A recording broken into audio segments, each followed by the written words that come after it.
大家好，欢迎来到听书学识。今天我要给大家介绍由种本亮所著的《头脑清醒，每天都充满活力，惊人的早起》这本书。在早晨这段无人打扰的属于自己的时间里，利用在自己想做的事情上，没有什么比这更能为您的生活带来充实感了。让我们早起，享受一个清新而充实的早晨，开始一天的最佳状态。也许你会想，自己早晨起不来，或者曾经尝试过多次早起却总是失败，但没关系。如果您能把早起是痛苦的、早起很难的意识转变为早起是快乐的，那么您自然就能早起。而这只是一些小技巧，任何人都可以做到。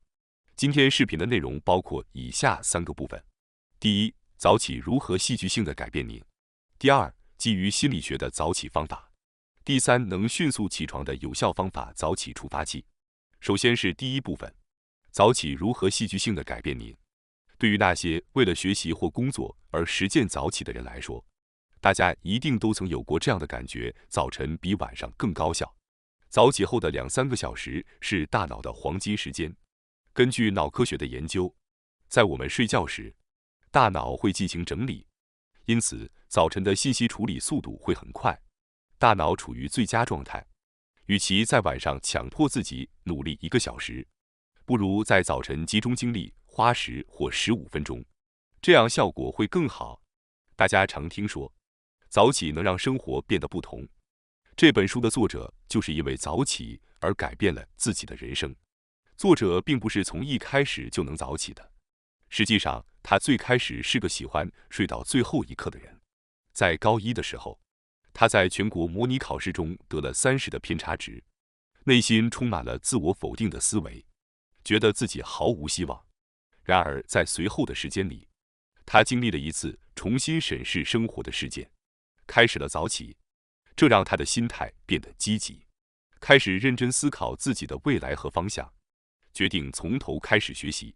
在准备大学入学考试期间，他真正开始早起，设定了早晨2小时的学习时间，起床时间是早上5点。他在早晨时间里有余力去学习新的领域，最终成功考入了同志社大学。毕业后，他进入了剑桥大学的研究生院，学习方法也和之前相同。早起的习惯帮助作者发挥了潜能，改变了人生。早起的好处不仅仅在于工作和学习的效率提升，通过自己主动早起，能够管理自己的时间，让自己有我能做到的感觉。这样的感觉如果每天都重复，就会渐渐增强自信心，从而打破我不行我很糟糕的低自我形象，变得积极，勇于挑战新的领域，认为只要努力，我也许可以做到。这会大大提升您的动力。当您疲惫地回到家，吃完晚餐后，大脑会进入休息模式，饭后血糖上升，困意随之而来。即便强迫自己振作起来去吸收大量信息，大脑也难以接受。在这种状态下，强迫自己去做事情，真的能成功吗？反而这会造成压力，降低对自己的期望，导致您的动力骤降，最终又回到我无法做到的恶性循环中。积极的心态是进行任何事情时都至关重要的。有了这样的心态，结果就会有所不同。早起会让这样的能做到的心态在早晨滋生。晚上我们常常感到疲惫，心理上也容易脆弱，难以产生勇气去面对挑战。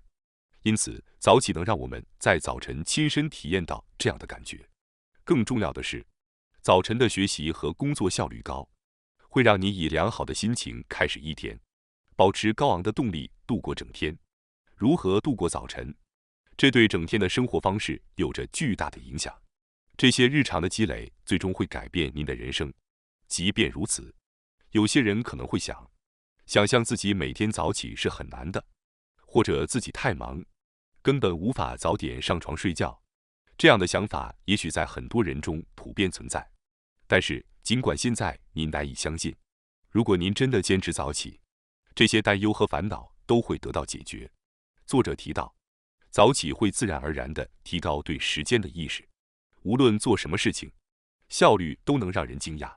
人人都会爱上早晨的时光，尽管就寝时间没有改变，但削减睡眠时间、强迫自己早起这种粗暴的方法是无法持续的。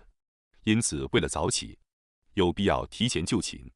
如果平时需要8小时睡眠的人，想要在早上5点起床，就必须在晚上9点入睡。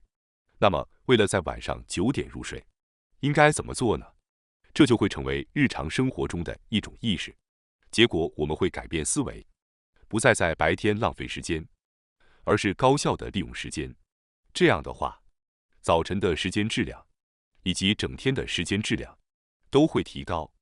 大家也能理解为什么早起的人会比较多。时间是平等地分配给每一个人的，而如何使用这些时间，会在生活中造成巨大的差别。通过养成早起的习惯，您可以更好地利用一天的时间，迈出那些你想尝试但还未开始的事情的第一步。您的时间利用方式将完全改变，学习和工作也会顺利进行，思维中会涌现出各种创意，您也会有更多的空间去享受生活，从而给您的人生带来良性循环。最重要的是，不是为了学校或工作被迫起床，而是能够自愿地开始新的一天。这正是早起的魅力所在。虽然您尝试过实施，但却失败了，或者认为自己无法做到，所以一直没有尝试。其实，即使您早起了，如何继续坚持下去才是问题的关键。实际上，只要掌握了诀窍，任何人都可以轻松地坚持早起。接下来是第2部分，基于心理学的早起方法。首先，我们要探讨能够养成早起习惯的人和无法做到的人之间有什么差异。你们认为这是体质的原因，还是目标的有无呢？其实只有一点点不同，那就是是否有我必须早起的意识。在习惯尚未形成时，往往需要靠毅力去努力早起，这种感觉会使我必须早起的意识更加强烈。例如，早上5点起床的人可能会把这个目标写在纸上，贴在墙上，或者在入睡前强烈告诫自己，我一定要在5点起床去学习。我希望在早起成为习惯之前，尽量避免这种方法，因为这种我必须早起的意识反而会降低您的动力。另一方面，能够早起的人并不是依靠意志力，而是发自内心的想要早起。有效培养这种想要早起的意识，是成功养成早起习惯的关键。那么，如何才能增强这种想要早起的心情呢？我将介绍3个秘诀，这些方法非常简单，能够让每个人都想要早起的3个秘诀。秘诀1：追求快乐。秘诀2：避免与自己斗争的技巧。秘诀3：提高睡眠质量。您内心想要早起的愿望将会得到最大程度的增强。那么，我们首先来谈谈第1个秘诀：追求快乐。首先，一般来说，当我们设定目标时，应该以追求快乐为基础，而不是逃避痛苦，这样可以大大提升我们的动机。因此，为了提高早起的动机，追求快乐变得尤为重要。早晨应该是让您感到愉快的时刻，也就是说，你要做你想做的事情。希望您能写下你想到的任何事情，例如想去慢跑，想专注于阅读刚买的书，或者想提高英语长文的阅读能力等等。只要是让自己感到兴奋的事情，都是可以的。如果您能想象早起后会有愉快的事情等着您，那您自然会想去做，而不是强迫自己早起。如果您想在早晨活动身体，不要想着我得为了慢跑早起，而是因为我想去慢跑，所以我要早起。愉快的早晨例行活动应该是我想做，而不是我必须做。越是想着必须做，早起就越会变得困难。我想讨论让每个人都想早起的秘诀中的第2个不与自己做斗争的技巧，以及第3个秘诀提高睡眠质量的要点。当然，阻碍早起的原因因人而异，可能有多个因素，其中之一就是没有良好的睡眠。即使早晨醒来，仍然感到疲惫，总想再睡一会儿，这种心理会使早起变得痛苦。最终，您可能会屈服于我想多睡的想法，再次入睡。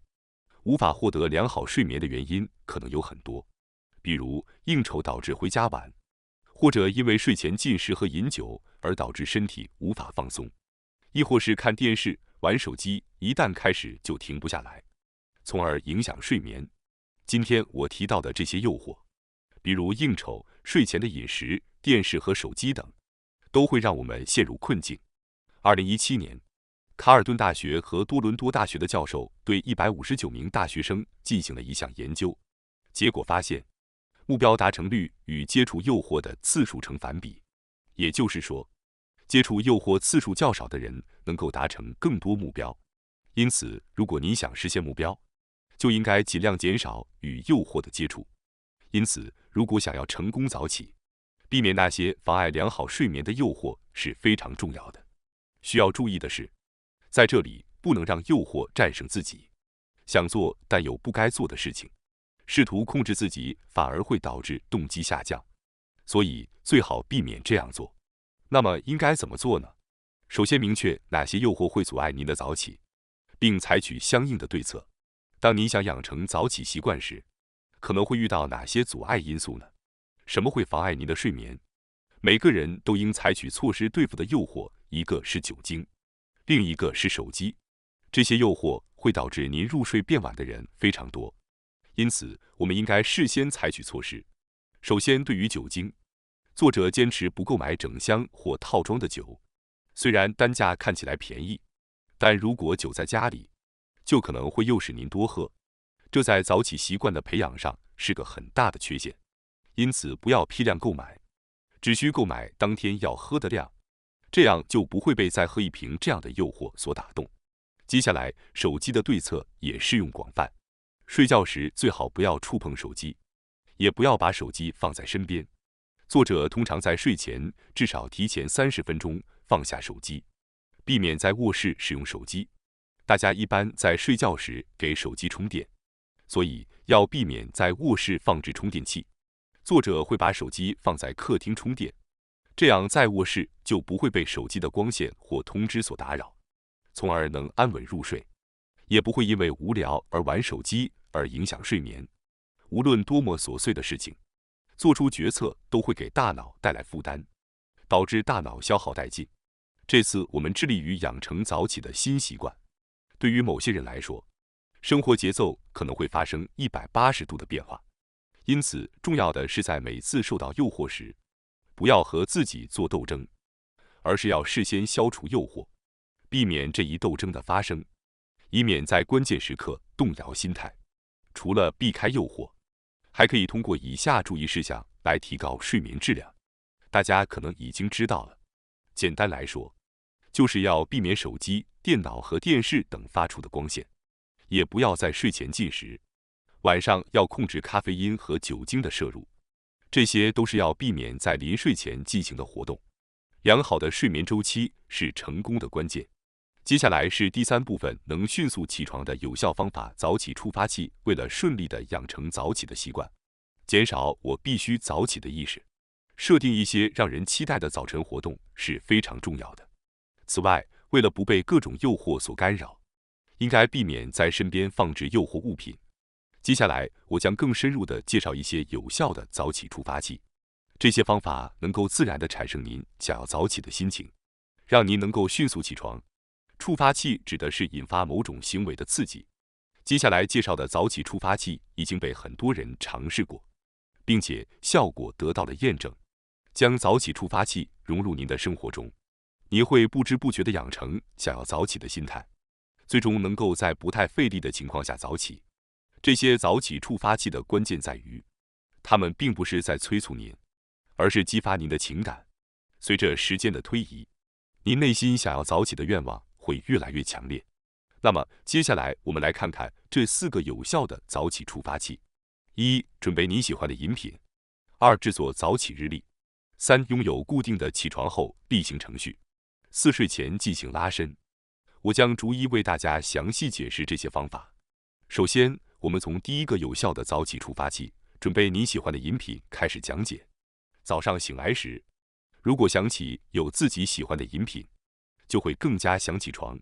这是多么简单而有效的方法呀！顺便提一下，作者的早晨饮品是他最喜欢的红茶。它会根据当天的状态选择适合的红茶。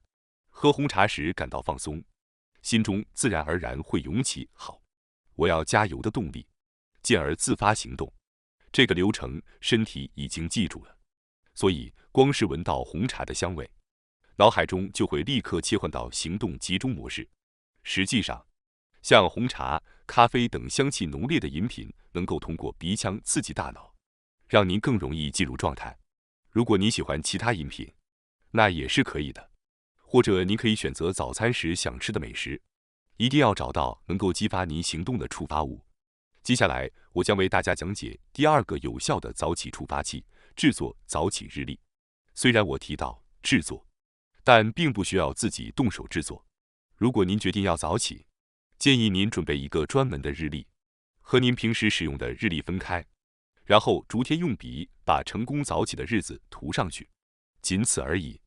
这个记录的行为虽然看似简单，却能产生强大的动力。当您看到涂满的日期时，会意识到自己坚持了这么久，获得一种满足感。通过将每日的努力可视化，可以增强自己的自我效能感。越是持续下去，每天涂抹日历的过程也会变得愉快。同时，如果日历上没有涂满的颜色，会让人感到不舒服，从而激励自己不要让这种情况发生。这是一种不仅适用于早起，也适合在想要养成新习惯时的便捷方法。从现在开始，请好好的在专用日历上记录下自己的努力，并通过这种方式继续努力。接下来，我将为大家讲解第3个有效的早起触发器——拥有起床后的固定例行程序。养成习惯可以说是消除选择的过程。通过提前决定起床后的活动，早晨起床时就无需再思考，能够自然而然地开始行动。我们来看一下作者是如何安排的。作者的起床时间是早上5点半。他的早晨例行程序是：首先打开窗帘和窗户，深吸新鲜空气，放空自己一会儿，然后洗个澡，喝自己喜欢的红茶或咖啡。这一系列的过程大约持续30分钟。6点时开始写作，专注1个小时半。7点半左右休息，去散步或者去健身房。在锻炼身体后，继续去他喜欢的咖啡馆，再次专注于写作等。从早晨开始，作者的生活是如此充实。他把运动作为每天早晨必做的事情。运动可以让氧气遍布全身，使大脑保持清醒的状态，投入工作。同时，运动也会分泌被称为幸福荷尔蒙的血清素，从而提高夜间睡眠的质量。接下来，我将为大家讲解第4个有效的早起触发器——睡前进行拉伸。最后介绍的是一个帮助放松心情、为早起做好准备的触发器——睡前的开关。实际上，早起的准备从您入睡时就开始了。早起的成功离不开高质量的睡眠，因此入眠的方法非常重要。拉伸可以让心情平静，自然产生困意。在养成新习惯时，如果与已经成为习惯的事情结合起来，会更容易成功。可以尝试在洗澡后进行拉伸，这样洗澡后就能自然而然地进入拉伸的状态。仅仅在脑海中理解并不能做到，只有当我们将获得的知识转化为经验时，我们才能真正开始。因此，我希望您能够从可以做的事情开始，逐步推进。最重要的是，请记住，早起并不是勉强自己起床，而是享受早晨的时光。为了度过一个愉快的早晨，您可以思考一下可以做些什么，这样可以作为一个好的开始，帮助您在享受早起节奏的同时，进一步提升早晨时间的充实度，提升日常表现的秘诀，带来更加充实和高效的生活。最后，我想通知大家一下，我们还有一个新频道——学识 Plus。该频道将每天提供更为精简的视频内容，并增加有关论文等相关有益知识的解说。如果您感兴趣的话，请通过概要栏中的链接进行查看并订阅。感谢大家收看今天的节目。如果你喜欢我们分享的内容，记得点赞、订阅并开启小铃铛通知，第一时间获取我们的更新。在下次的节目中，我们将继续为大家分享更多有益的书籍。再次感谢大家的支持，我们下期再见。